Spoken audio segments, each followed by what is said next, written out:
Ladies and gentlemen, this is the Bump Monkey Mafia. I'm Frankie V. Cody the Thriller Hilla. Double T Turnbuckle Tim. And tonight, guys, we have the urban legend, Drake Gallows. What is up, Mr. Gallows?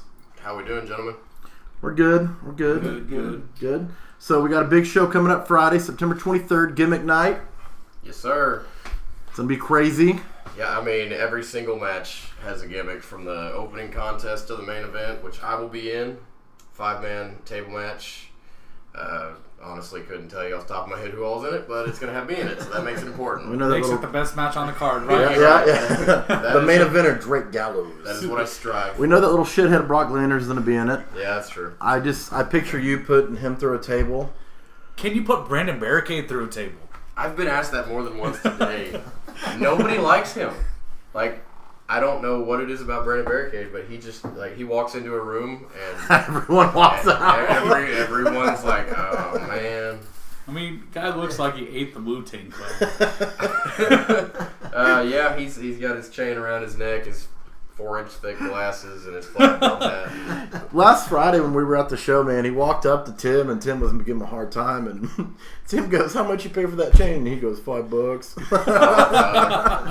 I'm like, bro, don't spend all your damn money, all right? I didn't even sell it, man. Well, man, you've been around this industry, seems like, for 20 freaking years. Yeah, it feels like it. And you've only been really in it for, what, 10? This is my 9th year. 9th year? Yeah. Wow. That's crazy, man. I mean, you're 23 years old. Yep.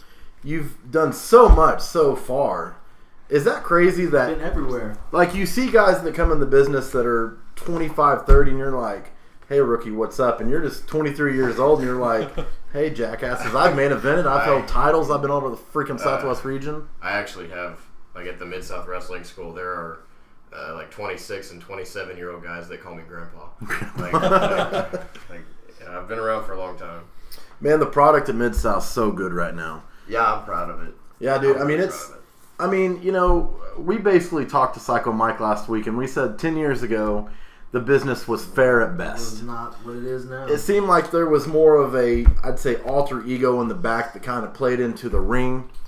But dude, we went to a show about a month ago, and of course and just blew our freaking minds. Yeah. And I'm just like, dude, I watched that. Then I come home and I watch Raw, and I'm like, okay, I'm just gonna go back to Nancy. What the hell happened? Right? Yeah. Well, like just to get it out, like when I was 12 and 13 years old, and I was going to the Golden Goose Flea Market, or the AMC Flea Market, where Mid-South actually spent most of its time. I've seen Mid-South go into nightclubs. I've seen Mid-South go into strip clubs. I've seen Mid-South in the fucking parking lot. Can I say fucking? Yeah, I'm gonna say. Good. Fuck you, Tim. Or make feel better. Fuck you, Cody. I have seen Mid-South at its highs and lows, and when its highs were actually probably its lows. And like ever since I stepped into Mid-South in 2014 for a full-time deal, it was the goal was not just for me to try to improve; it was to try to see the entire company improve. And with all of the new talent coming in, the young and hungry students that are really trying to impress and put in the best work possible to make the best product possible, you know, it's like we look at the whole business as a whole like it's our baby. And we want Mid-South to be the fucking place to be. It's a damn good looking baby. I mean, dude, when you go from a dusty flea market... You have a baby of Ryan Gosling and Channing Tatum. That is how good your fucking baby is. Hey, man, I got to ask you, though. Like you said, you know, flea market. But now you're at a venue where you can train. You don't have to move the freaking ring. That must be super nice because that venue is awesome. Yeah, it's wonderful. I'm there 4 days a week. I'm literally there. Majority of my time is spent in that building. Just continuing to try to progress the business, progress the students. I mean, if there's like guardrails need to be fixed, if there's rings need to be taken care of, clean, mop, blood on the floor, whatever, you name it. If something needs to be taken care of, I just like to look back and, you know, stretch my eyes all the way across the venue and say, what can we fix next to make this place better than it was? Because the idea is to keep the momentum going and to go from the bottom of the barrel to the best fed in the state. Yeah. What when you first started kind of training and stuff, what is the best way to put this question? It seems like, are there more people walking to the door now saying, "Hey, I want to train, I want to wrestle," than there was 7 or 8 years ago? I mean, to be honest, it just depends on where you're going. Like, I'm not gonna try to like call anybody out, but you know, there's places in this shithole state, to be frank, that we are kind of butthole. Yeah. I mean, if you just like go to another company on the other side of the state, look at the product and compare it. It's not the fact that these guys aren't trying. It's not the fact that they don't want to do a good job. It's the fact that they aren't trained properly. And like, I'm the product of not proper training. I wasn't trained by anybody. I basically was thrown into a ring at 14 years old, and on my first night pushed off the top rope and told, if you can take a bump from here today, you can take a bump from anywhere tomorrow, and we're just going to beat you up until you're good enough to be on the show, and then when you're good enough to be on the show, we'll see how you do. I just got the shit kicked out of me for like 3.5 years, and the product itself, when it comes to the talent, like with our wrestling school, like I know compared to others, I've heard this from a handful of people say that we have the best class. Like when it comes down to the training, the basics, the fundamentals that everybody has to learn. When it comes like from everything to your simple back bump, face bump, front bump, all the way to running the ropes. Your day one stuff. When it your week one stuff, hammerlocks, headlocks, takedowns, and then when you get to like week 6, when it's like, let's see how you can do, like if I give you 10 minutes, can you handle 10 minutes without shitting the bed? What can you do? Can you impress me for 10 minutes? My biggest thing is I don't give a shit how good the match is. If you go out there and have the worst match of your fucking career, if the crowd enjoys it, I'm happy. Yeah. And that's what I've always done is like, mostly to save my body in the long run, because I used to do a bunch of stupid shit because that's how I got off on wrestling. Yeah.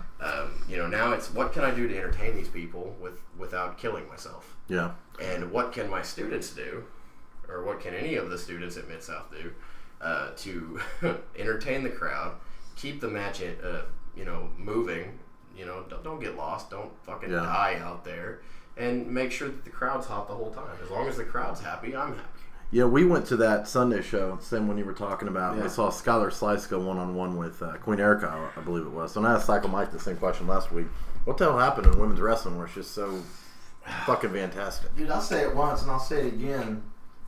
That was like a pay-per-view quality match. I would have paid to see that on pay-per-view. Well, I'll put it to you this way.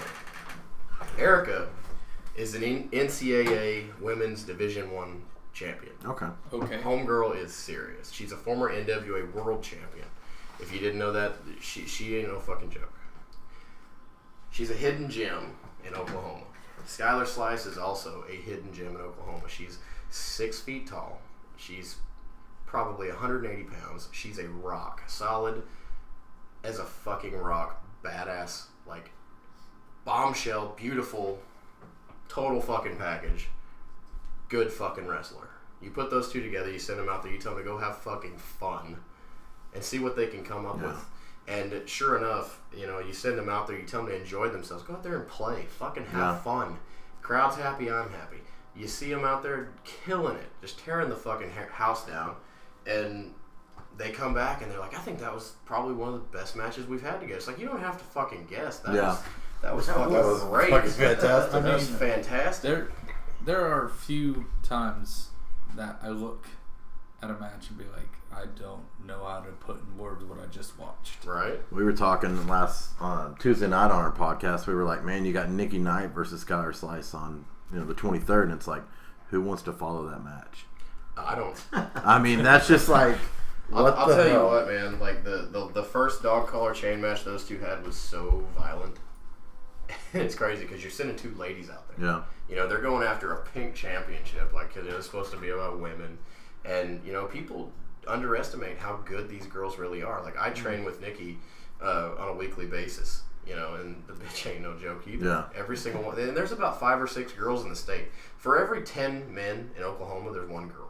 Yeah. So these girls are going to fight for their spot on that card. They're going to do everything they can to get their fucking ring time. We saw Nikki at Oklahomania going against like Mickey James, Angelina Love, and Amber Gallows, and it was like. And the night before, she took on Crazy Mary Dobson. Yeah. And Nikki, surprisingly, within a very short time, she's only been wrestling like a year and a half. Yeah. She's already had like 4 NWA World Women's Championship matches. Wow. Yeah, you just put some time and effort into it, and granted, like I said, there's for every 10 guys, there's 1 girl. So they're gonna pick out these women. Yeah. Women are gonna have it a little easier. Yeah. To be noticed. Yeah. Because there's so much less.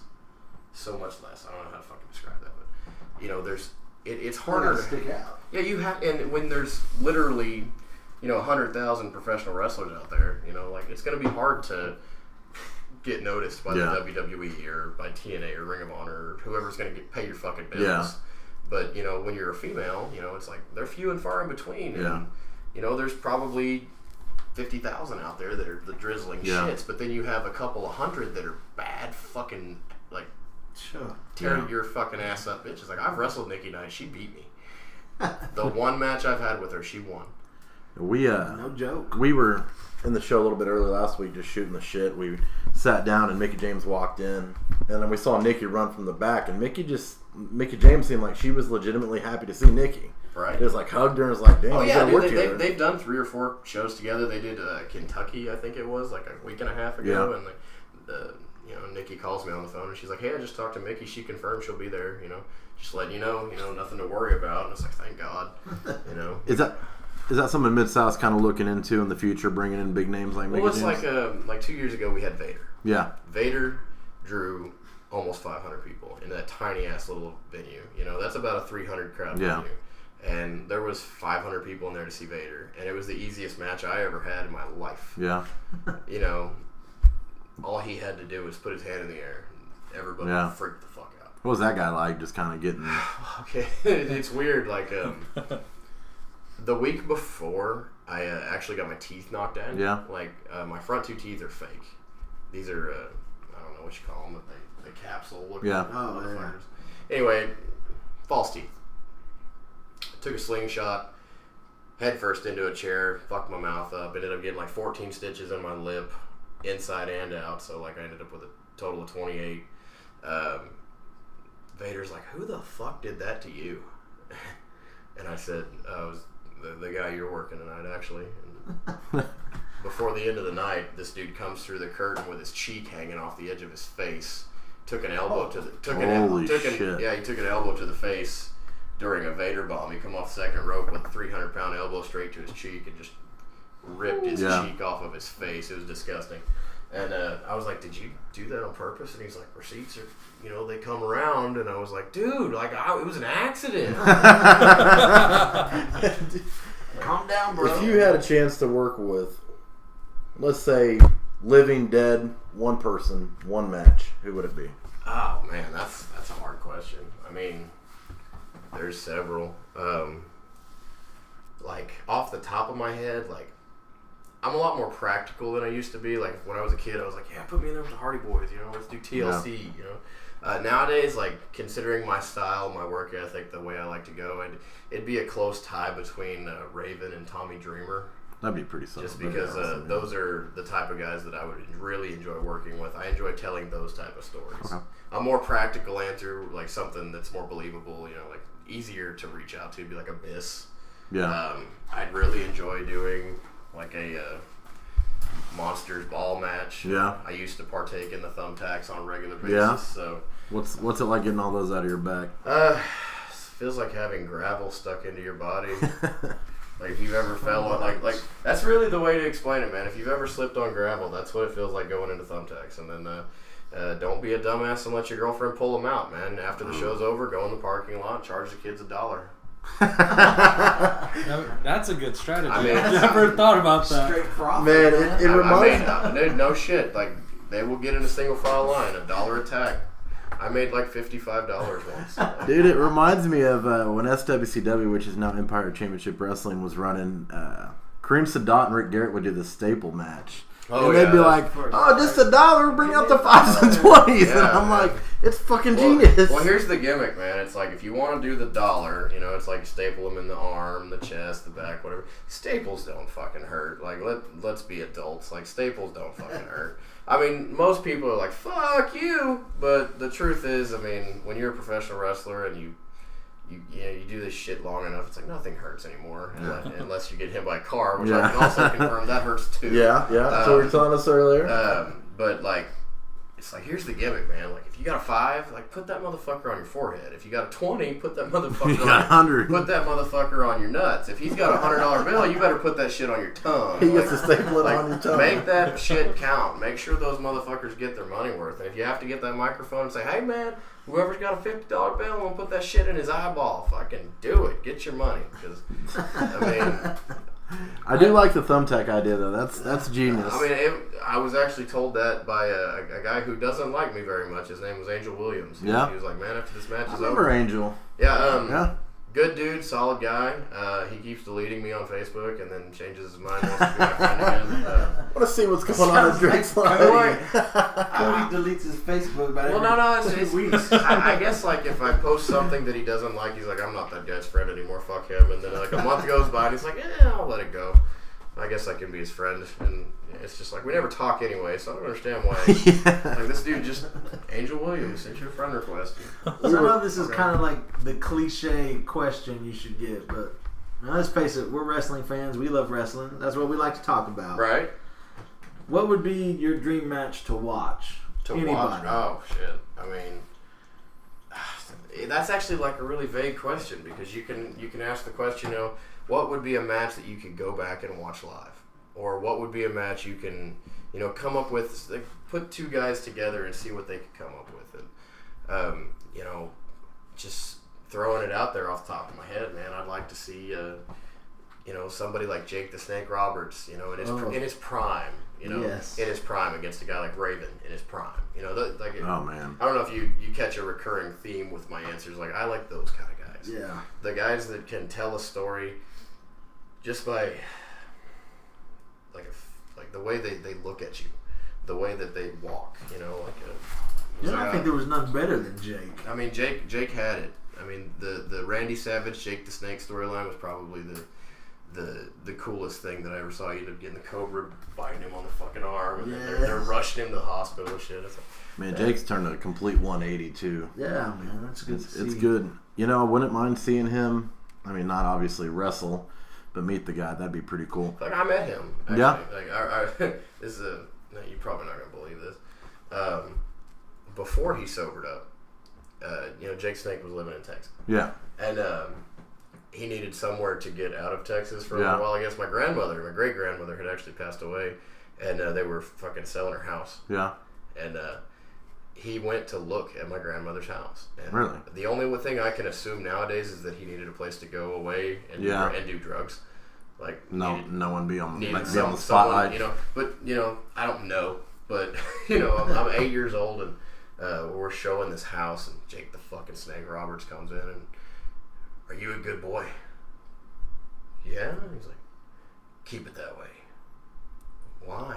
He's like, what? I don't know you. Who the fuck are you? Like, my mom's like, "Hey, he's a wrestler," and I'm a little kid. I don't know who this dude is yet. And "My name's Jake."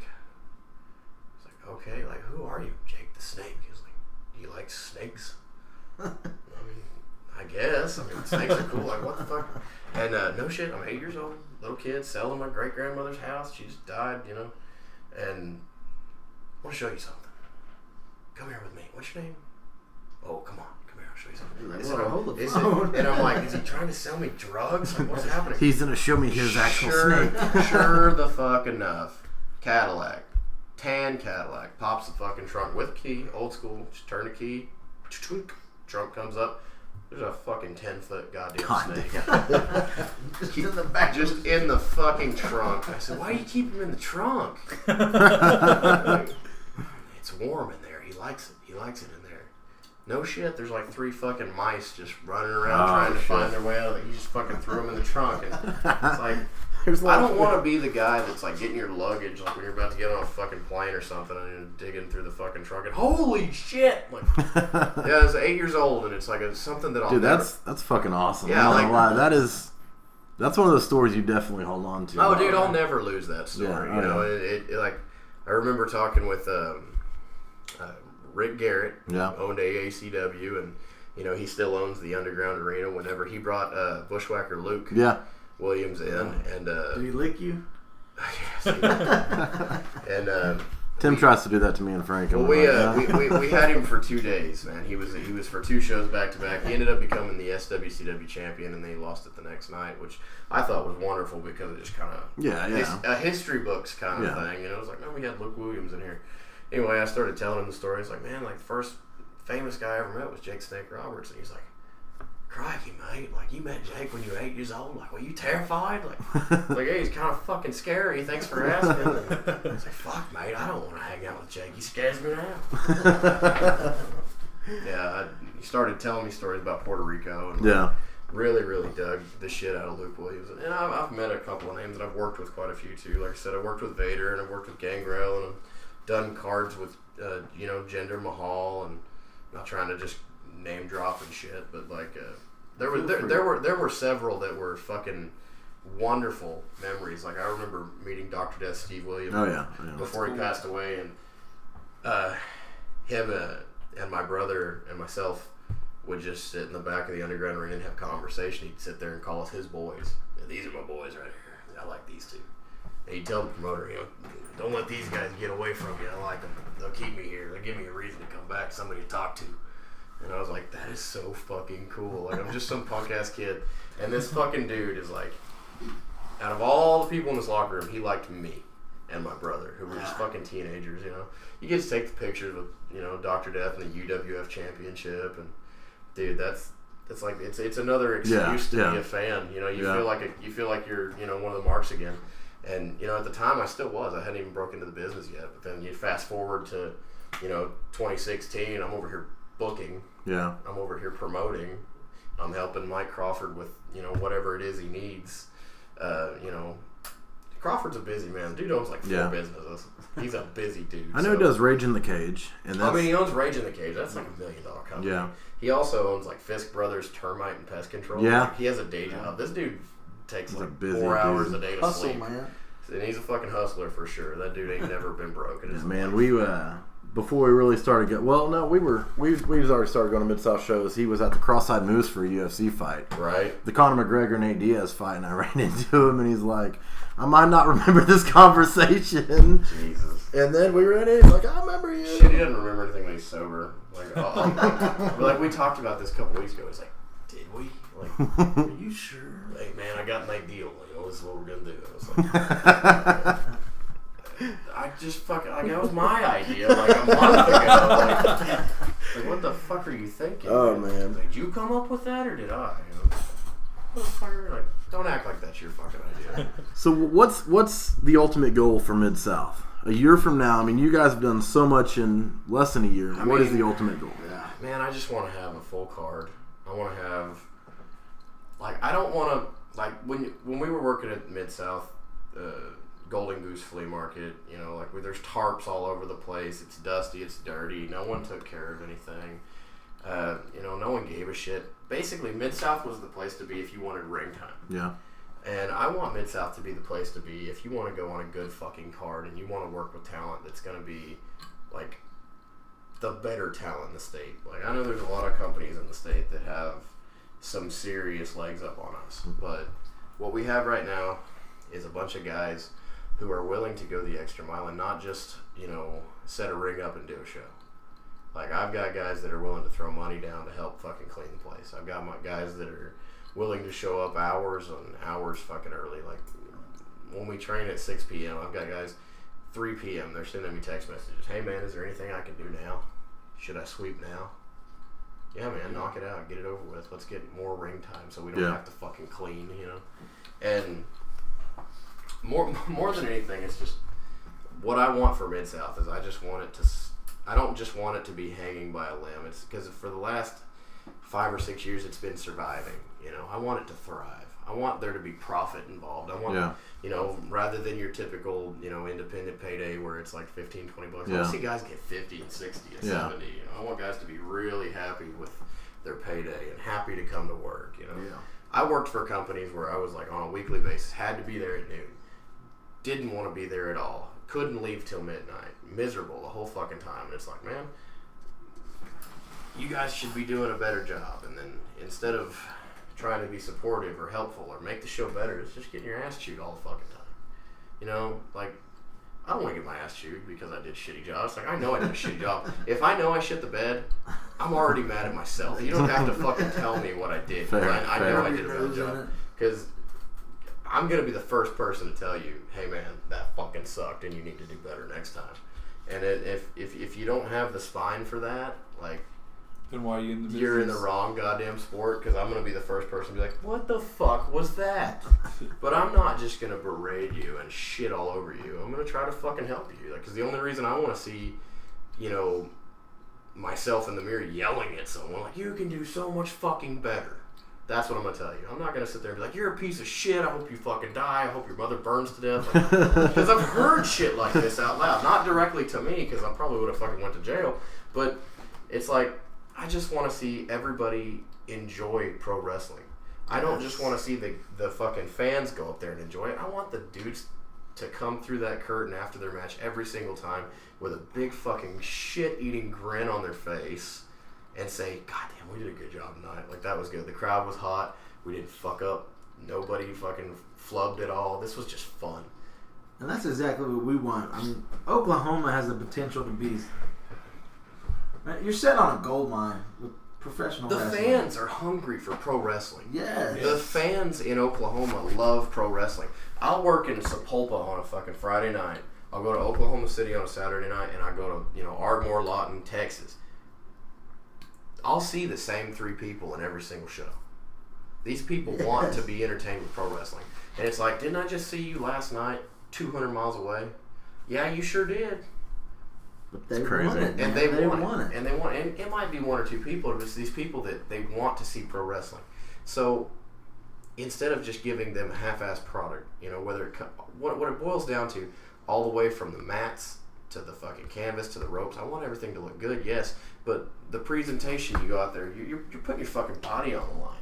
You're fucking going out there and you're putting someone else's life into your hands. And, you know, if you break their nose, you know, you broke their nose. Shit happens. But you're going to feel like shit afterwards. But if you break their goddamn neck, you know, they're probably going to fucking die, or they're going to be paralyzed, or something shitty's going to happen. And then it's like, what the fuck was I doing that for? Why was I wrestling? What was the fucking point? Now I'm fucking paralyzed. I don't get no goddamn money out of it because I signed a fucking waiver. Yeah. You know? And I wasn't even having that much fun anyway. I'll tell you right now, dude, if I have the time of my life, if I do like a TLC match with Dean Lambert, and like which I did in January 2 of this year, one of the best matches this kid's ever had. He's only been in the business a year. It was one of the funnest days of my life. I had to pull about 4 inches of wood out of my ass. You didn't charge to get it pulled out of your ass? I'm not even joking, bro. A piece of table went about 4 inches up into my butt cheek. Ruined my gear. I got a big ass giant 4-inch fucking long scar to prove it. And like I was told, you know, if that would have hit you in the kidney, you could have punctured something serious, killed you. I was like, God damn, at least I had a good time. Like, go out with a bang. And I know the fucking crowd loved every minute of it because they ate every bit of it up because I was up on top of that fucking ladder and you could see me in the footage pull a piece of wood out of my fucking ass. And it's just, you know, if the fans enjoy it, if I enjoy it, if all the wrestlers are enjoying it, it all builds up to something, and it means something. It makes me feel like a fucking kid again, where I'm, you know, probably 8 or 9 years old, and I'm watching the fucking Cactus Jack versus Triple H Hell in a Cell match when I see, you know, Cactus Jack get quote unquote fired and his career's over, and they're playing I Will Remember You on Monday night, and I'm bawling like a fucking baby. Yeah. Because I want to see Cactus and I don't want him to go, and then a month later, you know, here he is, of course. Yes. And then it's like, I wonder, you know, if that little bit of influence as a kid makes me, you know, get involved in this moment and this storyline that's 100% fucking bullshit, But I ate every bit of it up. I loved every minute of it. Am I doing something similar to a 10-year-old kid in the front row of one of my shows? Am I just influencing a kid to follow his fucking dreams? Even though I'm a weekend fucking warrior and I'm 100% okay with that because I wrestle every goddamn weekend. I guarantee you I wrestle 52 matches a year or more. Ooh. I got a day job. I work 50 hours a fucking week. I got bills to pay. I got a girlfriend to fucking take care of. You know, a dog to feed. But just because I have a real life, just because I have a fucking real life doesn't mean I can't live my dreams too. You know, some people want to jump out of fucking airplanes. I just want to be a pro wrestler. It's not that fucking hard. And that's good to say because there's not. That's one thing we can say about you consistently is no matter how much I get on Oakland Fan, card results, Drake Gallows is always on it. I mean, that's the dream. That's the dream. I mean, whether it be SRPW in Tulsa, WFC in Tulsa. I mean, SRPW's in Sapulpa, which is it's fucking Tulsa. It's Tulsa. Yeah. It's the first thing you see when you fucking get Tulsa. I mean. My best friend lives at Sam Stackhouse lives in Sapulpa. If I go to his house and I make a fucking left, I'm at Oakhurst. I'm at SRPW. Yeah. And you know what? Not the best presentation, but really fun. Yeah. And I get paid well to go there. Yeah. You know, they take care of me, and I have fun when I get there. I'm not up there dealing with any drama, politics, whatever. I get there. There's a big old giant marker board on the wall. I see my name. I see who I'm working. I go find them. I go out there, I guarantee you I have fun every time. You know, I worked in Lawton for 2 years. You know, I didn't have fun the entire time I was there, but I promise you there was days I had fun. You know, I did everything but get set on fire there. I hit my cars, I fell off ladders, I broke through tables, I got stitches after stitches after stitches after stitches. And I did hardcore shit for 2 years straight. I mean, thumbtacks, fucking mouse traps, you know, you name it. I had my binge where I was like trying to turn I tried to turn IZW into CZW, like and I actually got called out for that. He's like, God damn it, you're turning this into some fucking deathmatch place. And I was like, man, you told me to just take a ball and run with it, and I'm doing something different, and that was what I wanted. Had fun. You know, no hate towards those guys. You know, compound pro wrestling, again, not the best presentation in the world, but I go up there to have fun. Yeah. And regardless of who I'm working, I go in there and I have a good time.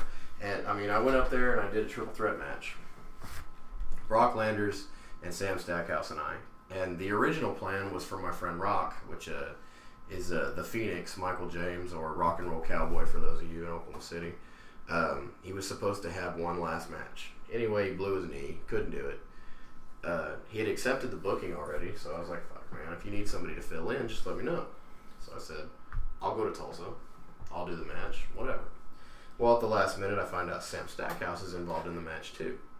Fuck yeah, let's do a triple threat. We'll go out there and have fun. Some of the most fun I've ever had in my life. Like, we didn't do a fucking thing in that match except for goof off. Yeah.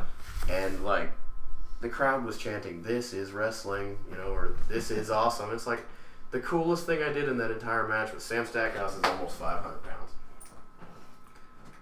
Brock Landers is about 180 pounds. I'm 250 pounds. We're outside the ring, and Sam's teasing like he's about to dive over the top rope. And both of us slide into the fucking ring really quickly, and we're like, whoa, no. And he says, I wanted to do one thing. And I was like, we did not call that shit back. And just totally killed kayfabe and just was like, I did not you didn't say jack shit about a fucking dive. And everybody in the front row was like, oh my God, he just totally fucking shit on the business. But before the match is over, everybody in the front row is, this is wrestling, and we didn't do a goddamn thing in that match. We goofed off for 8 minutes, and I got my, you know, fuck whatever it was, $20, and then I went home. And the whole point was just the fact that I enjoyed it, and the crowd enjoyed it, and it was 100% organic, because I didn't have to go off of a script. I didn't have to take any direction, because the promoter's cool with me, you know, and he said, just go out there and have fun. I'm like, you sure? If you tell me to go out there and have fun, I'm gonna have fun. Do things your way. I'm gonna have fun at your expense. And he's like, yeah, just enjoy it, you know, do whatever. So that's what happened, you know. And those are the best times for me. It's like I can plan a 30-minute match. I can go out there and I can, you know, spot for spot and tell a great story, but the crowd might not be into it because it's too violent or too dramatic. I can go out there and fuck off for 8 minutes, and they love it. Yeah. You know, judging from what we've seen, man, Oklahoma wrestling is at a great spot right now. Dude, it's you know how they say cream rises to the top? Yes. I believe that it's 100% cream right now. I agree. It's good, man. Like it's overall it's a good product. Speaking of product, what are your thoughts on like the state of wrestling mainstream, WWE, TNA? Like in general? I'll put it to you this way, like 2006. 2006, the biggest heels on television were like MVP and Mr. Kennedy. Yep. And I mean that's about the time where like MVP did the Inferno match with Kane. Mr. Kennedy's doing the gimmick where the microphone comes down from the ceiling, and it's good shit. It's all good shit. But like this is also building to the time in pro wrestling where every single wrestler on WWE was told you're gonna wrestle in trunks. You know, you have a guy like Husky Harris on TV, Harris. and Husky Harris. I mean, you just look at that. It's set up for failure. It's set up for failure. You know, you fast forward to 2016, you have Bray Wyatt, one of the top heels in the business, and a fantastic worker, a great gimmick, awesome look. Just there's nothing bad about that guy. No, I enjoy. The only thing I wish they'd do is let him win more.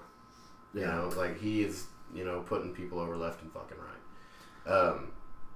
TNA has had ups and fucking downs left and right. I don't currently watch their product because I don't have the fucking channel. I think it's Pop TV or something like that. Pop TV. But, with these Final Deletion, this Hardy Boy thing, it's so different and it's so I want to say something negative about it, but I just can't. Like the word for it that I'm thinking it was poorly put together, but at the same time it's so good. It's like watching one of the Evil Dead movies. It's so bad. Yes. It's like watching a bad car wreck. It's so bad that it's good, and it's getting people's attention, and it's making motherfuckers watch TNA.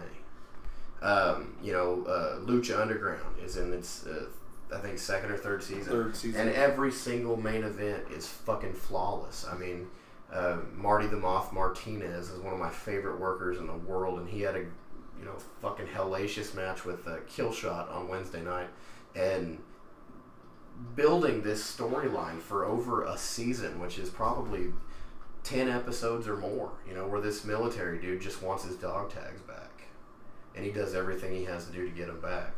And it's a great match. It's beautiful. They do the double stomp off of a legit 20-foot fucking ladder. And it's fucking sick.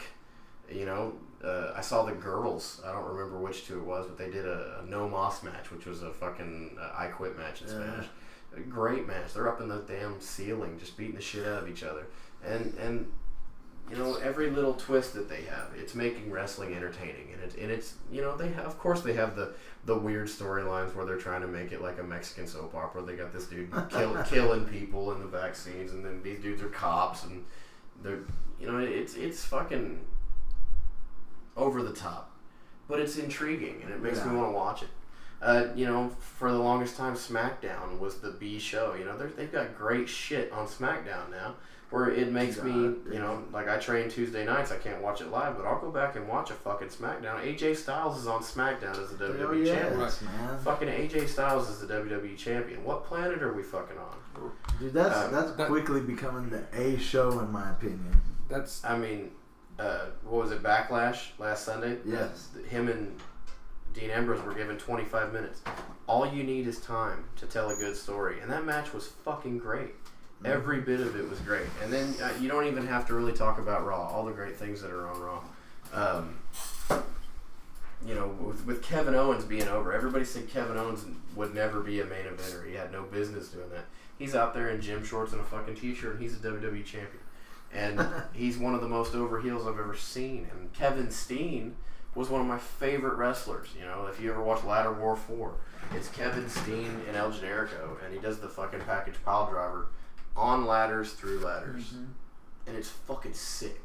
It's just like it's so cool that somebody thought of that to build like a Golden Gate Bridge of ladders and take a pile driver through it. Pro wrestling is at the fucking peak right now. on independent level and on fucking mainstream level. I mean, the CWC is the greatest thing WWE could have ever fucking done. We were talking earlier at dinner about how like MMA shows in Oklahoma. There's 4 of them next weekend. Yeah. You put these MMA shows on, and you know, with Mike Crawford and Rage in the Cage, and I mean, those are big draw shows. You think wrestling will ever get to that point where you see like a promotion running out of casino? You see a promotion, I mean, where it's $40-$50 to get in outside of like big names. Well, here's what's really iffy about that is I don't know anybody who watches MMA. Yeah. I have a fucking friend who's an MMA promoter, and most of my friends go to his fights, but it's because you can get there for cheap or free or whatever it is. Like, hey man, I need somebody to do security for me. All right, you know, how much are you gonna pay me? You can watch the show. I don't have friends that are interested in MMA. CM Punk's doing MMA now. Got his ass kicked. I mean, he like I firmly am still like very far behind on MMA. Like, I don't know what the fucking point is of CM Punk being in MMA, but he's a draw and he's gonna get new people to watch. Yeah. I know that much, just from a promoter's point of view. CM Punk's a draw. I mean, hell, he made $500,000 just to get his ass beat. And you know what? I've been I've been approached to do an MMA fight. And he's like, hey man, even if you lose, it's $500. And I'm sitting here thinking to myself, that's $500. Yeah. You know, fuck. I get knocked out, I still get 500 fucking bucks. CM Punk spent, I mean, I get knocked out all the fucking time for 30. Yeah. Fuck, I just made a $470 fucking profit. But, you know, like, I was 100% behind Punk whenever he was in the WWE. I legitimately thought he was best in the world. You know, part of me still thinks that if he would ever just fucking swallow his pride and go back into the right business, he could make a fuckload of money and he'd be over. Yeah. You know, probably the most over baby in a decade. Yeah. It's just like, it's how much is it pride? How much is it, you know, lawsuit type shit? Like, he'll probably never be able to go back to the WWE because he threw the fucking doctor under the bus. But other than that, like, why go to MMA? Why not just be an actor? Why do something that's gonna fucking benefit you? $500,000 though. I get my ass beat for $500,000. I mean, the dude made so much money in the WWE. I mean, he's probably pretty comfortable. But I mean, hell, you just like you said, you got your ass beat for $500,000. I mean, 6 or 7 figures in the bank, and then you know he's also doing fucking Marvel comics. I mean, I don't know if you know that he writes. He was doing stuff for Thor, I think. Drax is what he's doing right now, and I mean, there's money there. Then he gets to go home and bang his hot wife. Money there. And he gets to go home and bang his really hot wife. So, I mean, you can't go wrong. I mean, he's literally winning at life, and whether he loses a fight or two, I mean, who gives a shit? I mean, Brock Lesnar lost his first MMA fight. Nobody bitched him out for it because it's Brock Lesnar. Frank Mir's a bad motherfucker. So, yeah. I mean, there's not very many people that are going to whoop up on Brock Lesnar unless you're Frank fucking Mir. Yeah. So, the state of pro wrestling as a whole, I think, is at its fucking peak right now. I don't think that it's going to get any better than this. And if it does, it's going to come back in a weird fucking way. Like, Arn Anderson. Like, if you guys watch you guys watch NXT? Yeah. What's the tag team? The Authors of Pain? The Revival? The Revival. Those guys are fucking Arn Anderson old school, reincarnated. Yeah. I feel like this flippy shit, which I'm a fan of, I just can't fucking do. I mean, I can do the Mark Miro moonsault. Yeah. But that's about it. You know, I'm not about to go out of my way to try to go over the top and do anything super duper flashy because my body can't fucking handle that shit. But when you've got guys that are doing like 630 splashes, reverse 450s, fucking Hurricane Rana over the top rope, off the apron, to the floor, into the guardrail. There's going to be a time where all that shit isn't going to get the pop anymore. You can only watch the same movie so many times before it's not funny anymore. This crazy shit is going to get old. The Revival is going to bring back the old school shit, and that's what's going to get over, I think. I think when you start breaking it down, this strong style is going to be more interesting than the high flying shit. Like Pro Wrestling Guerrilla is probably one of the coolest independent promotions in the world, and all I do is watch the fucking highlight videos. Like I can't sit through the whole pay-per-view because it's like 3 hours long. and I just don't have the attention span for it. I catch all the high spots, but that's all that show is high spots. You know, you can only build the crowd up so long before they get exhausted, and when you come to the main event, it's like, well, fuck, dude, we can't fucking breathe. It's too goddamn hot in here. I'm sick of screaming. I can't talk. The crowd's gonna get burnt out on that flippy shit. Eventually, you're gonna fucking have a guy put a headlock on, and the crowd's gonna boo, and the crowd's gonna say, this is boring, and the guy's gonna say, you know what, motherfuckers, I'm gonna hold this headlock until you cheer for me. Yeah. Man, you know, and like we were talking about earlier, you know, 10 years ago, I mean, Oklahoma wrestling base. I don't want to say it was in the shitter, but it was in the shitter. It was in the shitter. And it's like you go to these shows and 2 or 3 matches in, you're like, fuck, I'm ready to go home. Yeah, yeah. I don't have a voice. How am I supposed to do a Friday, Sunday show? Well, no, I mean, you saw a voice after going to the shitty shows because you just don't. Because you left. Yeah. I was doing security for SWCW when I was 17 years old, and about 2008, 2009, 2010, in that time. You know, there were times where it's like, and I'm not shitting on anybody, but I'm just being, you know, honest. This is my memory. You know, guys like Havoc would go out there and they would work a guy like Stryker, and Stryker's a hell of a worker, but Adam was more of a fan than he was a wrestler. Havoc, anyway. And the matches were never really that great between the two. And it's like, yeah, he's got a cool, good spots here and there, and you know, when you get to the end of the match, it's like, oh, cool, the match is over. What's going to happen next? You're just waiting for the next match because you hope somebody that's really good is going to come out. And then it's like, fuck. God damn it. Like, not this time either. You know, like, well, we'll get through this one. Maybe the next one will be alright. Then you get to the fucking, like, semi-main event, and they're sending guys out like Corbin Sage, or Xavier, Kevin Morgan, Rage Logan, Damian Morte, Christopher Crow. These guys who can really fucking go, and they're talented. And I'm just sitting here, you know, doing security, trying to do my job, pay my dues, find my spot on the card eventually. And it's like, man, that match was pretty fucking good. Yeah. You know? Like, I want to be like those guys. Yeah. Like, I don't want to be like these other dudes who are the drizzling fucking shits. And it's just, it bugs the shit out of me when I see so many poorly put together matches. It's like, did you guys just go out there to fuck off? Because there's times when I don't plan a goddamn thing. Like, I can tell you right now, if we're, you know, killing the kayfabe, I'm going to wrestle Tyson James on the 17th at SWCW, and I can tell you right now, if you come to that show, I'm not going to plan shit. Yeah. We'll find out who's going over, and we'll fucking decide on a finish. It's probably going to be it. Yeah. And we're probably going to go 8 to 10 minutes, and we're just going to fucking free fly the whole thing. Yeah. Because I'm going to have more fun that way. Yeah. And if I feel like it, I'm going to, you know, I'm going to fuck off for the first 3 or 4 minutes, and I'm going to get the crowd into it.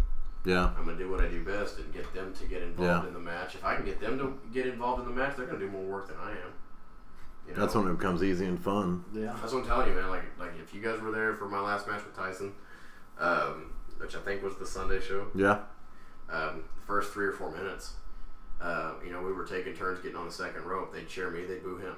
They'd cheer me, they'd boo him. Yeah. And he's sitting there telling me, man, that fucking rope is broke. And I'm like, man, I don't think that rope's broke. I said, you know what? Let me go try this side over here where the wall's at. Yeah. And I'm going to see if the wall will cheer me. And I fucking get up and I'm staring at the wall, and the crowd's loudest as they've been all night.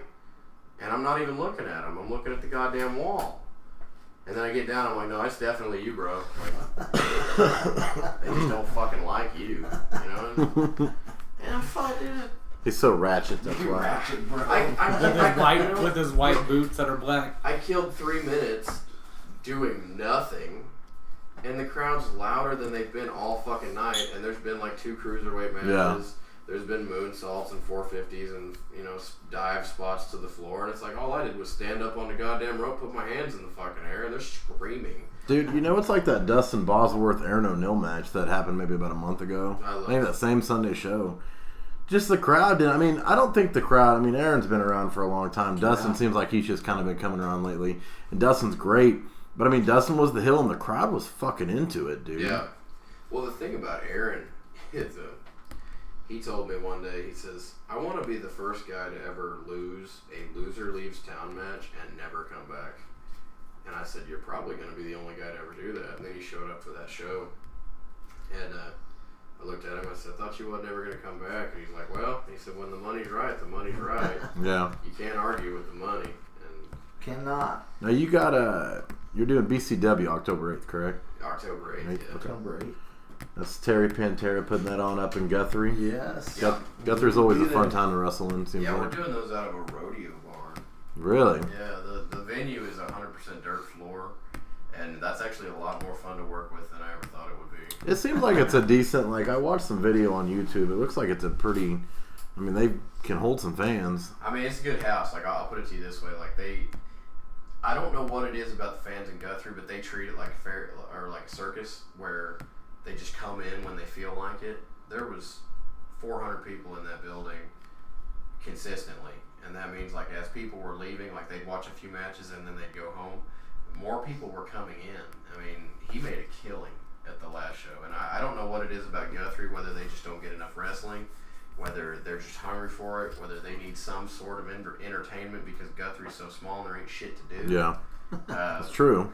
I mean, you go to the Roller rodeo skating. expecting rodeo and you get pro wrestling. Yeah. So, man, that's a little different. It seems like if you ran a consistent promotion in Guthrie, it'd do somewhat decently well. Well, that's why what I discussed with Terry all the time. I was actually on the phone with him recently. I said, "Man, when are we going to quit doing quarterly shows? Yeah. Because we're doing 4 a year." And he's like, "Man, I need more time to promote. I need more time to promote." I'm like, "Man, I'll promote a show every other fucking week." Yeah.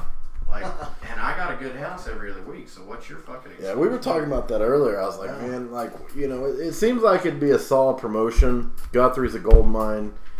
Why not run every 2 weeks? Why not run once a month instead of quarterly? I Well, mean, man, I think more or less what it is confidence. I think that because there's actually been 4 or 5 shows done out of Guthrie in the last few years, and he's had a core group of guys that were willing to help him out.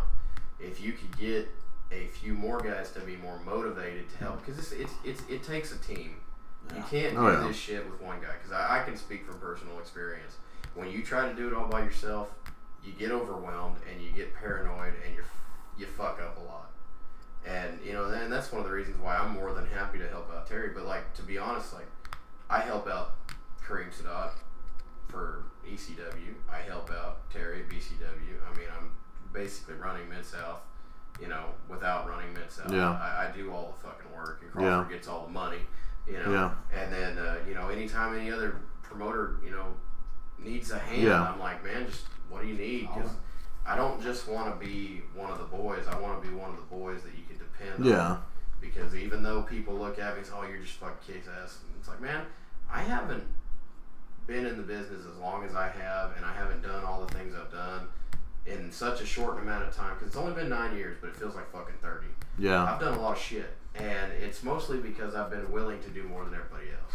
It's like, what do you need? It's not what can you do for me, it's what can I do for you.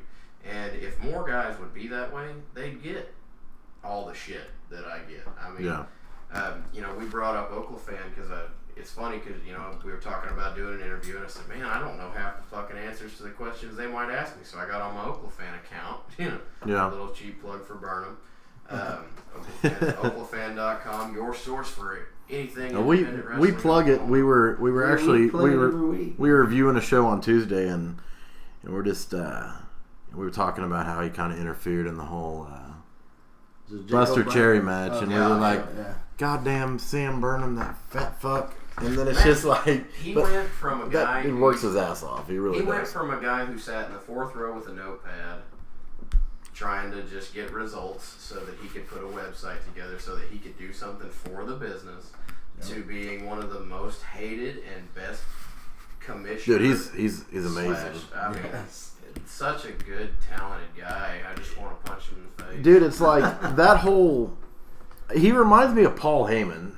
Like, he just, in a sense, he's just such a good heel manager. It's just like, because I remember as a kid being 15, 16, going to shows at AACW Mid-South, and you see him in the crowd. Now you see him, and it's like, dude, you're so good at what you do in just such a short period of time. And it's crazy that, you know, for the longest time, you know, some of the promoters wouldn't even let that dude, like he's one of the boys now. They wouldn't let that dude in the goddamn building. Like, they block him out. But, you know, it's like well, he works his ass off, man. I'll give him props on that. Yeah, I'll give him props for that because, to be honest, man, like, I was on the fence about him being a part of the show.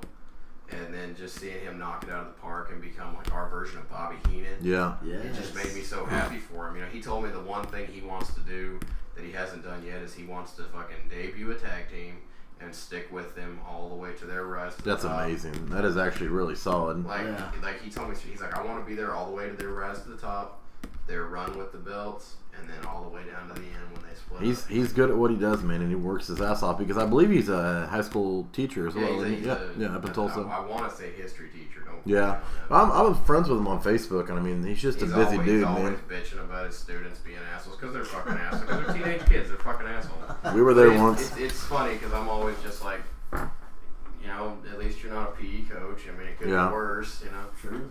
They say those that can't teach fucking coach. But yeah, man. Everything about, you know, the rise to Mid-South, you know, or the rise to BCW even, like, the first BCW show done in Guthrie was fucking horrifying. It was a disaster. All the way from the first fucking match. Like, we had guys showing up late. Had guys no showing. We had guys without paperwork. We had guys that forgot their gear. I mean, everything from the one end of the building to the other was a fucking problem. And it just was miserable. It was fucking miserable. And then, you know, we do a couple of shows in out of town. We did the one for the high school I talked about earlier. And, you know, we got this other show coming up in October. And then hopefully I can convince Terry to do one again before February. But he just is really big on, we need more time to promote. We need more time to promote because I want a good house. I want to make money. And it's like, just think, man, if you promote enough to where we can get 200 or 300 people in there, and you did, you know, people want more. You did say one a month, you know, and you guaranteed the third weekend and Saturday night of every month we're gonna have BCW wrestling right here. They're gonna come. Gonna draw. They're gonna come. I mean, it's much like what's that fucking movie? If you build it, they will come. Oh, Field of Dreams. Field of Dreams. Kevin Costner. That's especially legit, up there, man. Like, I promoted a free wrestling event on Sunday, you know, and I think we had 4 or 5 days to put it over, and there was about 100 people. And it was a great show. And had a big old fiesta going on outside. Fuck, man, that was a clusterfuck. But we were usually we do that outside. We do it during the fiesta. Yeah. And I didn't want to move the ring. I don't blame you, man. I texted you and I was like, "There's nowhere to park." Yeah, good luck getting in. I've never seen this many people at this mall before. Dude, before that one dude got shot. I mean, that's the reason the mall's in the shitter. Did you know that? Yeah. One bullet. My buddy actually was my roommate. He worked at Route 21 when that happened. Route 21 is the only thing that stuck around. Yeah. It's Route 21.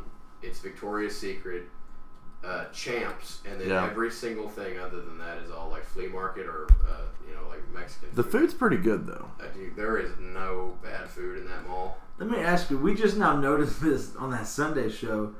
Is there a bar in the mall? I want to say there's a bar in that mall. Or is it just... There was a guy who came up to me on Sunday during a training, and he said, y'all got a liquor license? I said, no, why? And he says, you want one? And I said, what are you talking about? And he says, man, I got a bar, and I guess it's fairly new, and apparently we're going to work out a deal very shortly where Mid-South Wrestling Alliance is going to have Bud Light, Coors Light, possibly Pabst Blue Ribbon, and a few other things, provided we will have ice cold beer at pro wrestling events in Mid-South, which I think will help the draw. Because you say live pro wrestling family friendly, you get people to show up. You say live pro wrestling ice cold beer, you get a shitload more. And we were actually talking about that the other day because the difference between beer and ice cold beer is about 500 people. Well, I mean, at Empire and when it was SWCW, you could always get cold beer. It's cheap as shit too. Because I actually like 2 for $3. I did the flyers for SWCW back, whenever it was on Microsoft Paint, and I went out of my way to put ice cold beer in bold white letters. Hey man, it draws. I mean, I remember working up there, and Rick Garrett always be drinking. What was that energy drink Budweiser had? Blue something? Yeah. B2 or little red can. Whatever it was a sponsored local energy drink, because Crawford had it too over at the Club Raw, which is now the Chameleon. Yeah. it was always free. It was like a off-brand generic Red Bull. And heart attack drinking all Yeah, it sucked. It wasn't any good, but it was like it was either that or nothing. Because back then It was a Four Loco beer, basically. yeah, pretty much. That's funny you mentioned that. Everybody has a Four Loco story. Now, Everybody has one. Ask me what my 3 favorite things to do are. What are they? Drink Four Loco, take gas station dick hard pills, and fuck strippers. Makes for a good night. Yeah. Sounds like a truck driver's dream. No, it's ironic. That's actually a quote from a dude named Sex Ferguson, which is Luke Gallows' alter ego. Okay. And I actually had a It's run. got a lot of alter egos. Well, it's funny because I had Amber Gallows O'Neal. Yeah. That's his wife. She's the NWA World Champion right now. She's had several matches with Nikki. And I went to the Oklacon, which we talked about before we started the podcast. Anyway, Nikki and her became good friends. She's like, you gotta meet her. She's been wanting to meet you. And I'm like, why the fuck does she want to meet me? We were wondering who the fuck was using our name. And I said, bitch. I said, hell no. I said, I'm OG Gallows. I can tell you that right now. She said, when did you start working? I said, December 8th, 2008. I said, Luke Gallows debuted on SmackDown in, I want to say, I can't remember now, but it was like September of 2009. Anyhow, Festus was on SmackDown when Drake Gallows had his pro wrestling debut. So she was like, oh, well, in that case, family reunion, come in, bring it in. And she gave me a big old hug. I never even met this chick in my life. And she's like, any friend of Nikki's is a friend of mine. And I'm like, girlfriend. Like, I'm dating Nikki. And she was like, oh, and that just makes us blood brothers. And I'm like, blood brothers? What the fuck does that So did you mean? ask him if he hated that Biscuits and Gravy song? I've always wondered. Well, I never actually did get to meet him yet. Okay. I've met the wife several times, but it's never actually got brought up. Like, I feel like that's something that you don't want to reflect on. You're like the top, you're like one of the top tag teams on TV right now. You don't want to think back to the dark days when you played the retarded guy. What's funny is I work at a vintage. Tim's everyday life. I work at like a vintage video game store. Where do you work at? I work at Vintage Stock. Vintage Stock. Just say Vintage Stock. Tell me which one. The one on North Main. Game store. The I one work on at North Game Main. Exchange. Over there by the Waterburger? Is that what it is? No, by Freddy's. Okay, alright. So I'm going through the action figures, and they have a Festus action figure in there. And I was cracking up. I may have to go up there and buy that. Give it to her and have her sign it. Dude, there was also a John Cena action figure. Somebody colored black. With the do-rag. My best guess was they wanted a Darren Young action figure. Oh, God. That's funny. It's not your Vintage Stock. It's the other one. It's the one by the Waterburger. I could tell you. Over there more? Oh, yeah, it's in more. Yeah. I want to say it's over there by telephone. Yeah. Somewhere. Anyway, I go in there and they have this stack of autographs. They're 8x10s, and I'm like, let me look in there. I want to see what's in there. And it's like basketball players, football players, and you see at the very bottom it's Lita, and I'm like, well, this is pretty cool. Like, what is this? And I start looking on it, and it's like $3. I'm like, why the fuck is this $3?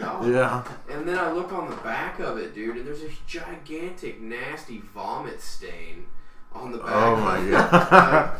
It's someone puked all over this and then sold it to Vintage Stock, and they actually paid for it. And I can't imagine how much money the dude got for it because they sold it for $3. Got a fucking Tim price. secretly used to work at the Moore location, and he's Here's the problem.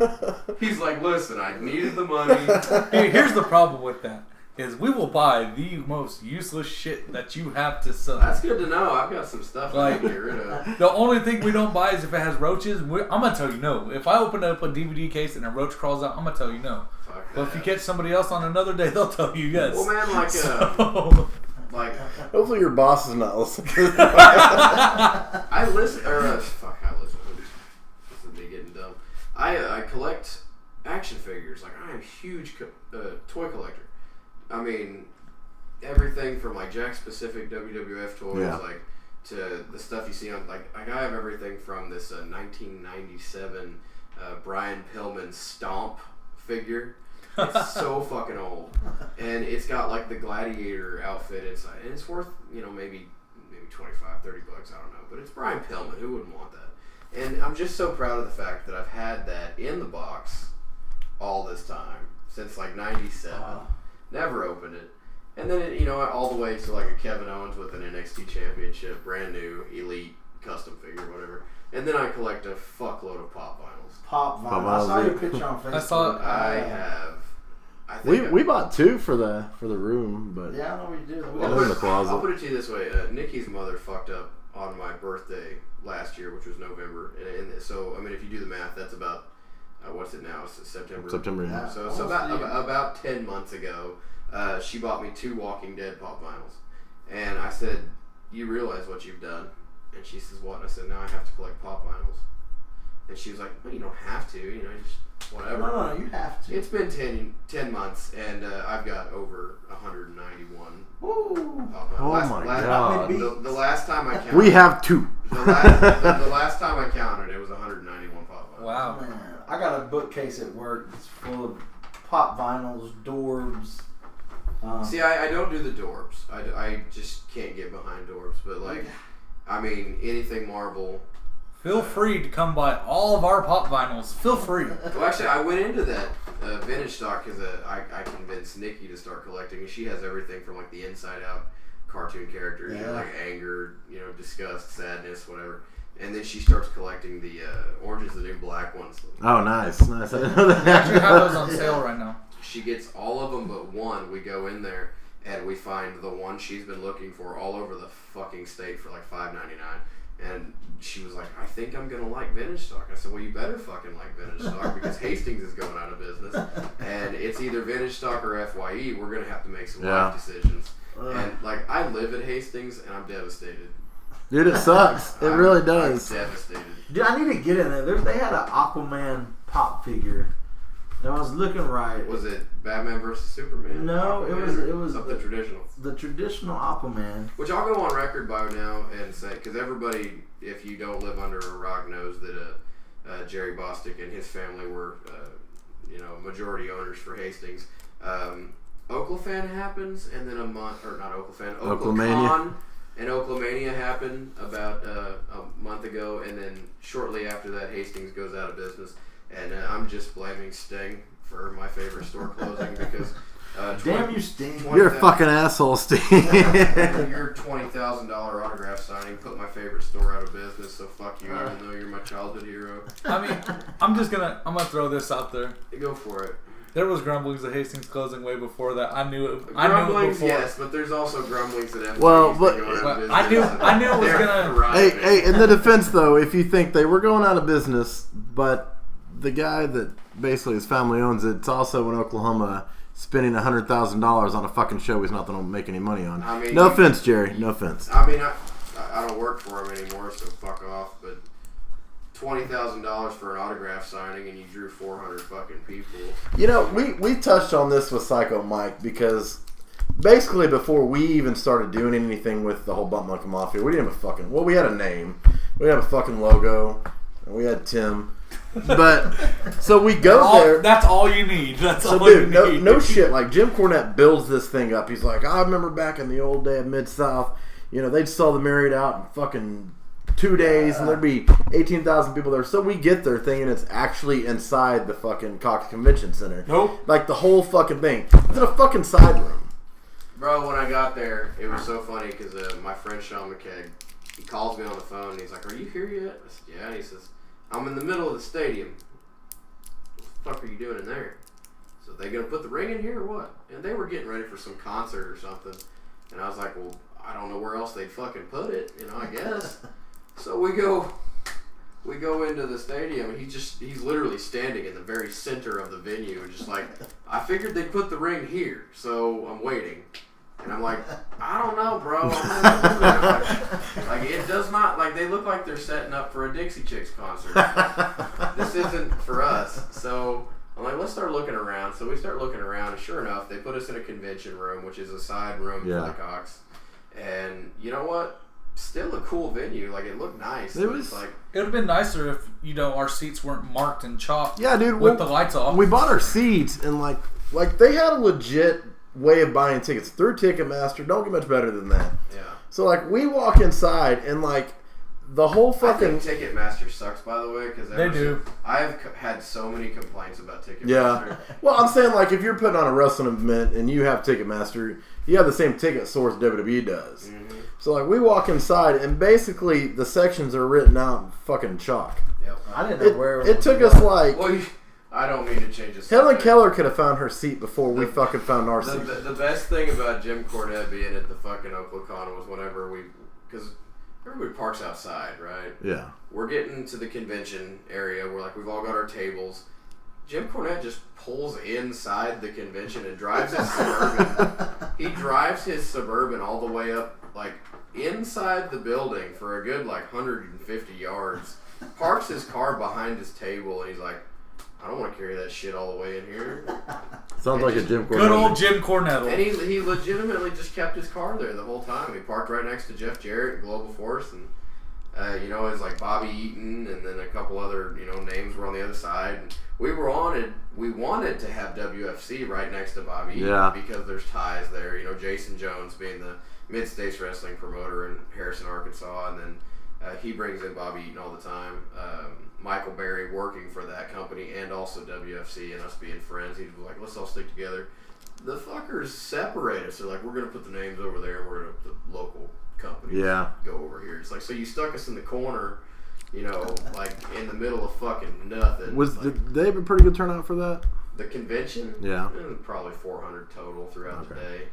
Man, we touched base with Psycho Mike last week and he was like, man, how the fuck do you have the Young Bucks at Oklahoma, but you don't have them at Oklahomania? You have the Hardy Boys and the Young Bucks in the same fucking arena, and they don't even wrestle. They come because they flew all the way down from Philly, then they flew back to Philly.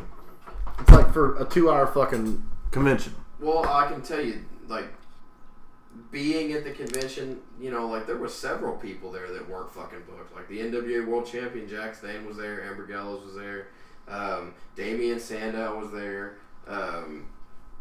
There's a shitload of people that were at this convention, and like most of them were booked for the Battle Royal that Jim Duggan won. Yeah. And it's like you got a 20-person Battle Royal. Most of them are names. You're wasting your fucking money because no one gets a chance to see him shine up. And it like I hate to be so fucking negative about it, but pro wrestling has made me sour. I'll be honest. Like it's made me sour about certain things. The fact that the Hardys versus the Young Bucks wasn't the main event and it was War Machine really legitimately upsets me because the only reason that main event was booked is because it was booked a year in advance. Yeah. I can tell you that because those motherfuckers had their names written down on paper a year prior to Oklahomania ever fucking happening. Because before Oklahomania was even a thought, Fire Lake Casino was a fucking idea for IWR when I was working there.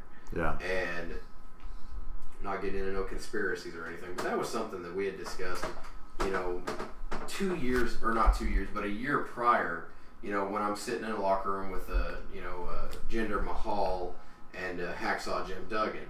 And, we're just discussing, like, this is what we want to do. We're going to start doing these casino shows. It's going to be big houses every time. All you guys are going to get shined up. Every one of you is going to get matches with a name. And they're asking us left and right, like, if you could work any name in the business, who would it be? It's like, well, personally for me, at the time, my decision was Matt Hardy. They said, why Matt Hardy? I said, well, Unforgiven 2005, I was in the fourth row. Oh, yeah. I was in the fourth row. Him and Edge. And him and Edge in the cage match. And the moment, I had a Cactus Jack, Jimmy Snuka moment. I was up on top of my chair at, whatever age I was. And I seen Matt Hardy do the leg drop off the top of the cage, 1, 2, 3. And I was like, I don't want to be a fan anymore. I want to wrestle. And a couple of years later, sure enough, I'm old enough. They start training me, and then I get to Oklahoma. Here's where it's fucked up. I get to Oklahoma, and this is the first time I've ever been in the same area as the Hardy Boys, and I'm like, the Hardy Boys are the reason why I'm in business. I was doing swantons off of my barn onto my trampoline as a little kid. I really want to be like them, and now I'm an adult. I'm in the business. I'm smart to the business. I've been doing this for years. I know what the fuck's going on. I don't even want to go shake their hand.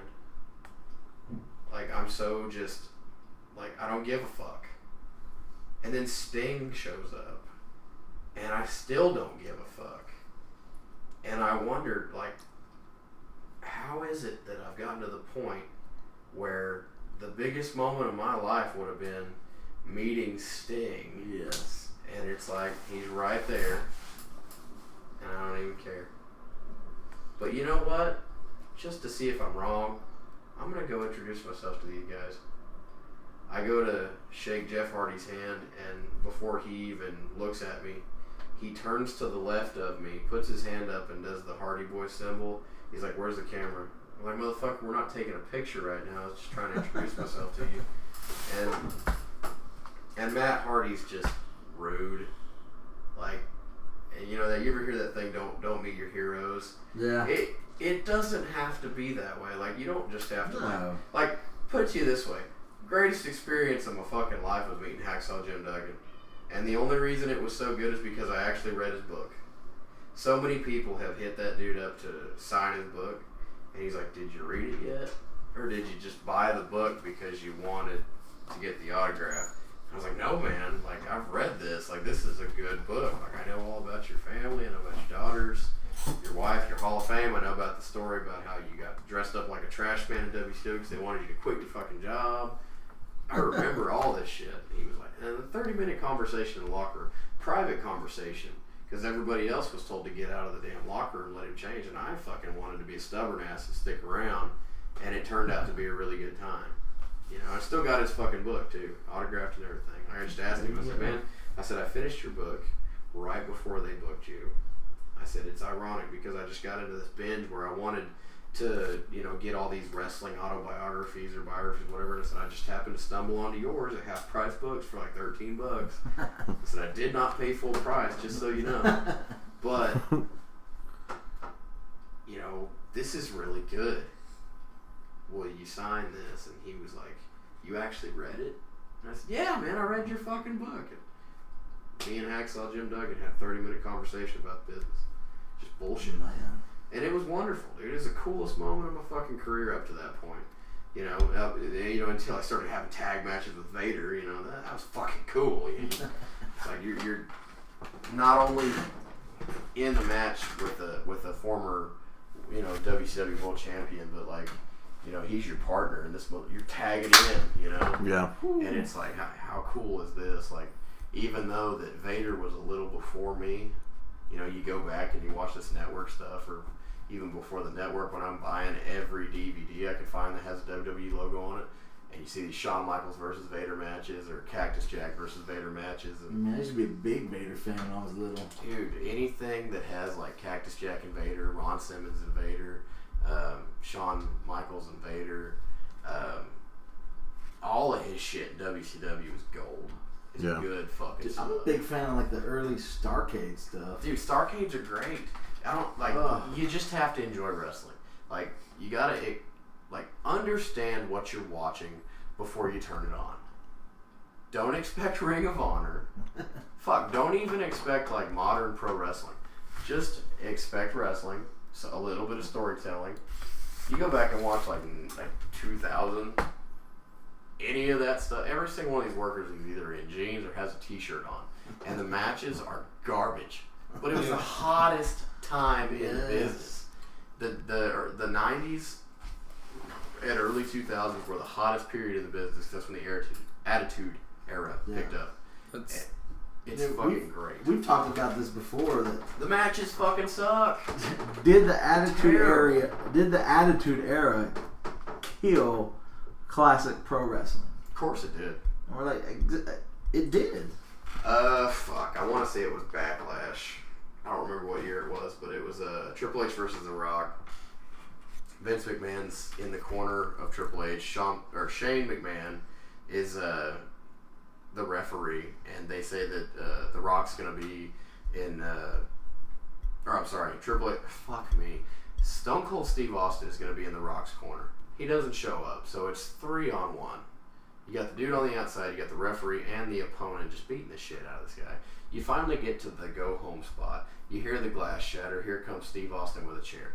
Beats the shit out of all these guys with a fucking chair.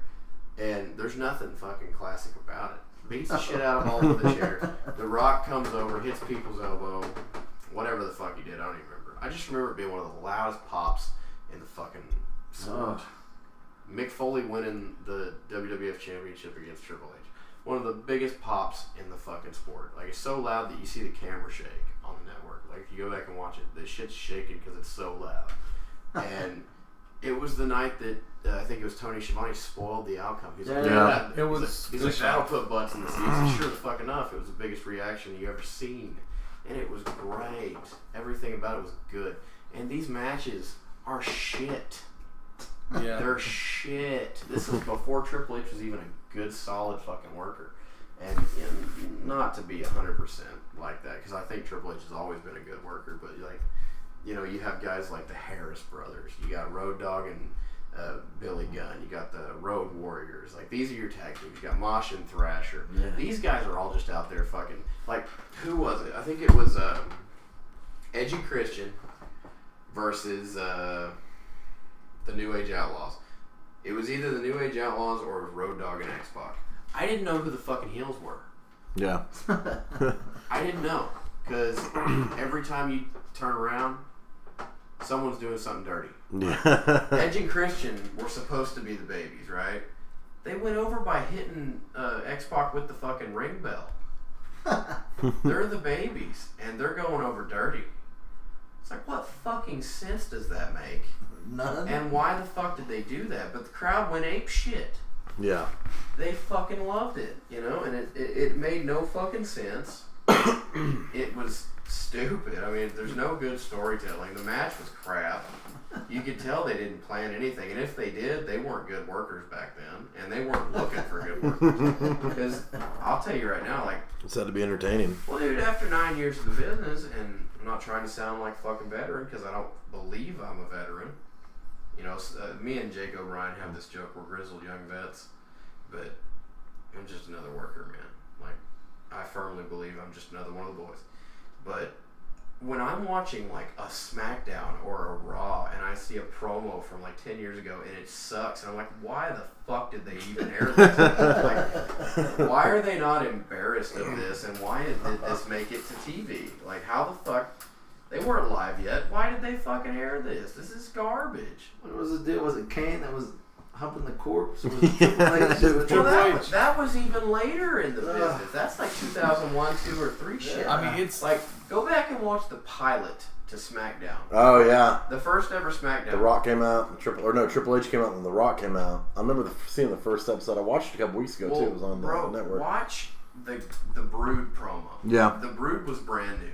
They come out, wow, wow, and everybody's like, okay, these guys are badass fucking, this is like some Lost Boy shit, you know, and then they get into where they're these evil vampires, and this might be, you know, as cool as the Ministry of Darkness, you know, and then Gangrel gets a microphone, and that was the biggest mistake they ever fucking made. He was like, you're gonna find out who we are and why we do what we do, and you'll see, and you just wait.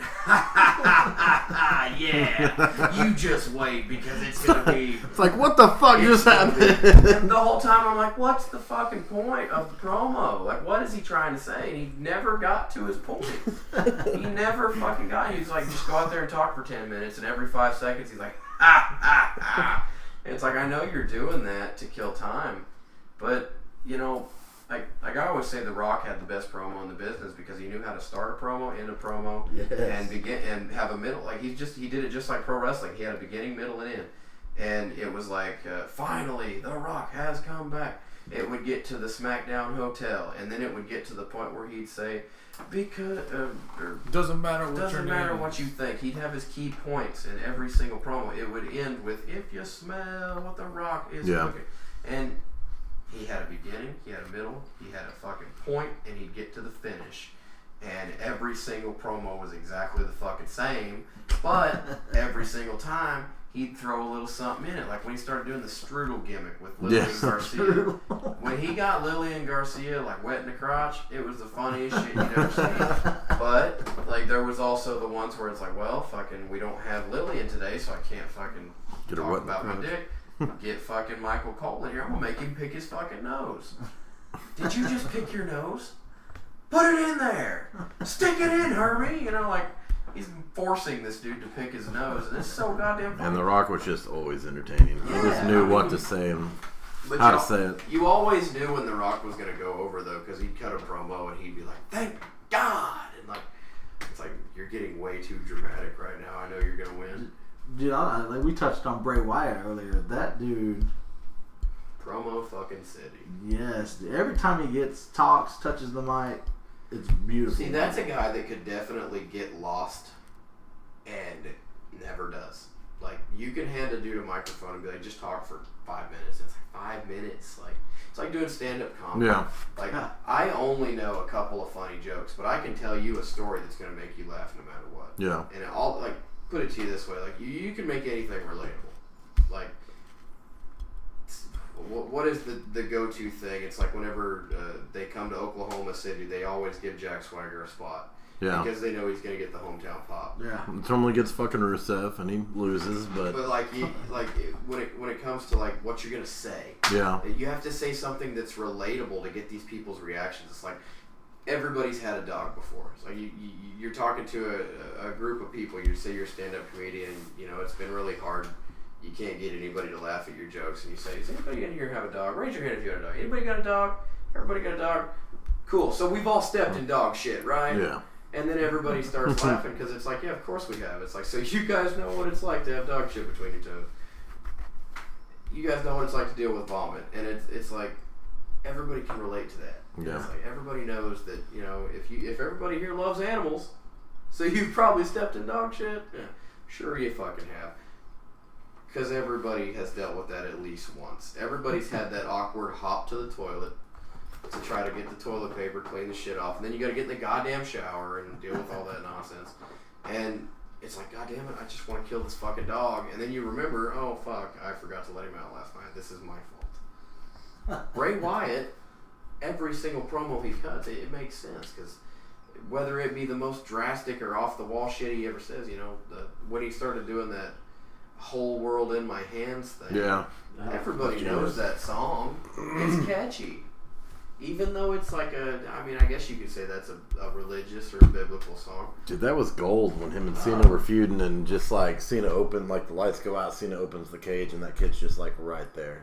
It's like, this is fucking awesome. How do you fucking teach a 10-year-old kid to have that good a timing? That's my question. Yeah, that's awesome. And not get lost. If I tried to, because I've considered doing the lights out gimmick, you know, like we may do that at some point, but don't be surprised if fucking lights go out. You know, but it's like, okay, motherfucker, you've got like 30 seconds to get in the ring, so fucking hurry up and get in the ring, you know, because as soon as I turn the light off, you're trying to get in the fucking ring and kills it. Yeah. Like, he's got one leg over the rope, and it's like, you missed your cue by like 2 seconds. Way to be a dipshit. Well, man, thanks for letting us pick your mind for a little bit. It's fucking awesome to have you on the story time. I tried to give you a fair warning. I will not stop talking. Hey, man, we fucking love it. Like, this is awesome. This is why we do interviews, to pick the mind and fucking get opinions and shit like that. Yeah, man, I'm happy to do it. Well, September 23rd, we got Gimmick Night at Plaza de Mayor. Plaza de Mayor, be there, folks. You don't want to miss it. It is show. going to be a stack card. Yeah, it's like you said earlier, it's kind of like your Extreme Rules. Yeah, right? every single match has a gimmick. You've got Ladies Championship dog collar chain match. That means Nikki Knight and Skylar Slice are going to have a 20-foot chain between their necks. Woo. And that's pretty sexy. You got a 5-man ladder match for the Cruiserweight Championship. I will be involved in a 5-man table match for the Oklahoma Championship. Tyson James and Will Chambers are going to be taking on the returning Pen Pals in a submission match. And then you have Mike Crawford making his in-ring return after about 3 or 4 years, teaming with Kevin Morgan to take on the Saints of Pro Wrestling. And I think there's 3 or 4 more matches. I mean, it's a stack card. It's going to be full. Hey, touch base. You and Dean Lambert. I don't think you guys are done with the Mid-South Express. No, I've already figured that shit out. Like, I have every intention of taking those tag team championships. I've never been in a tag team before. Like, yeah? I've been wrestling 9 years. I've only had probably 4 or 5 tag matches that I did all right in. And Dean Lambert, he's new, but he's a big old wrecking ball, and he's got a lot of potential. So I think we got a good shot at That those seems tag like a champs. good fit. That seems He's a good good fit. he's a good kid. He's got a lot to learn, and I feel like if there's anything I can do for him, maybe I can teach him something. Yeah. And then maybe we'll end up tag champs. You Well, know? that'll work. I'd like to see it. So Well, Drake, we appreciate you, bud. Yeah. Appreciate all you do for us, I and, appreciate you and having all me, you do man. for Mid South. And brother, we will we'll see you Friday. Yep, folks, man. Like always, you can find us on Facebook. You can find us on Twitter. You can find us on YouTube. You can find us at Plaza de Mayor every 2 weeks with the Mid-South shows. Bump Monkey out. Bump Monkey out.